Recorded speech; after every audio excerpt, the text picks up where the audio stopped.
আসসালামু আলাইকুম ভিউয়ার্স। আমি আজকে আপনাদেরকে নতুন একটা রেসিপি দেখাবো।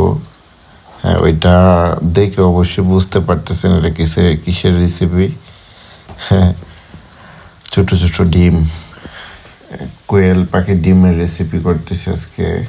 হ্যাঁ, অনেক দিন ধরে আমি চিন্তা ভাবনা করছিলাম একটা কোয়েল পাখির ডিমের রেসিপি করব, কিন্তু করা হয় নাই।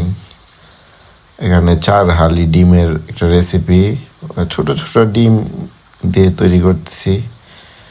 ঠিক আছে, অলরেডি ডিমগুলোকে আমরা একটু নেড়ে ছেড়ে নিব। প্রথমেই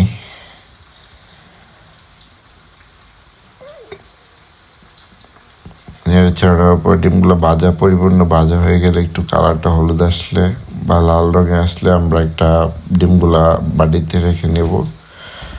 এখন আবার নতুন করে তেল দিয়ে পেঁয়াজটাকে আমরা একটু গ্রেভি বা হালকা একটু ভেজে নিব। পেঁয়াজটা যখন লাল রং হবে, তখন আমরা পেঁয়াজটাকে নামিয়ে নিব। পেঁয়াজটার মধ্যে আমরা মশলা দিয়ে দিব। যতক্ষণ পর্যন্ত লাল রং হয় নাই, ততক্ষণ পর্যন্ত আমরা পেঁয়াজটাকে নাড়াচাড়া দিব। অলরেডি অনেকটা লাল রং হয়ে গিয়েছে। এখন আমরা বাটা মশলা দিয়ে দিব পর্যাপ্ত পরিমাণে, যতটুকু প্রয়োজন অনুযায়ী। পেঁয়াজ, রসুন, আদা তিনটাই দিয়ে নিব। তারপর আবার একটু নেড়ে ছেড়ে নেব। কিছুক্ষণ নেড়ে ছেড়ে নেওয়ার পর আমরা এটাকে মশলা দিয়ে নিব। মশলাটা অবশ্যই দিতে হবে, মশলা ছাড়া তো আর তরকারির টেস্ট হবে না। প্রথমে আমি গুঁড়া মরিচ দিয়ে নিলাম, তারপরে হলুদ দিব। কিন্তু আমার গুঁড়া মরিচের কালারটা অনেকটা হলুদের মতো। ঠিক আছে, তারপরে আমরা একটু ধনে দিয়ে দিব, তারপরে জিরা দিয়ে নিব, জিরার গুঁড়ো।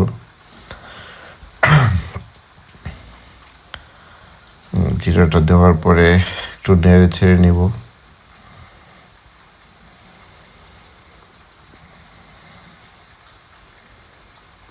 লবণ দিব।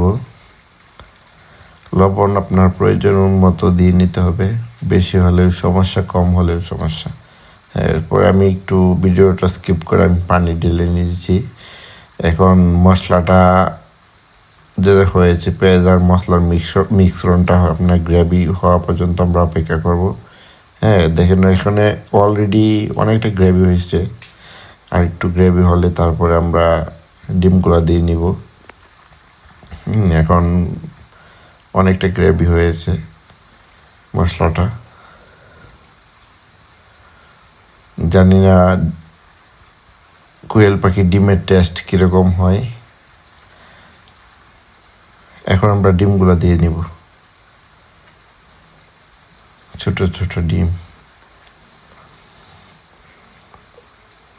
ডিমগুলা মশলার সাথে মিশ্রণ করে নিব, হালকা একটু নেড়ে ছেড়ে।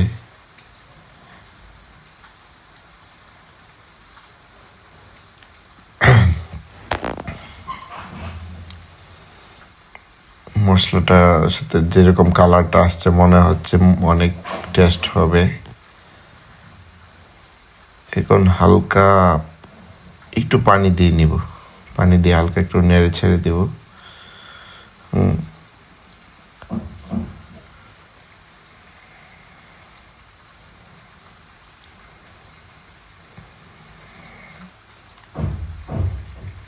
তরকারি কালারটাও অনেকটা সুন্দর একটা কালার আসছে। এখন জানি না কেমন হবে খেতে। আশা করি, যেহেতু মশলার কম্বিনেশনটা ভালো হয়েছে, অবশ্যই খেতে ভালো হবে।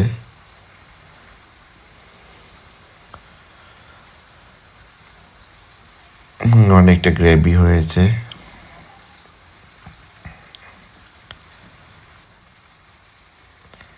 ফাইনালি হয়ে গেছে আমাদের ডিম বোনা। আশা করি এরকম অদ্ভুত রেসিপি আপনারা বাসায় রান্না করে খাবেন।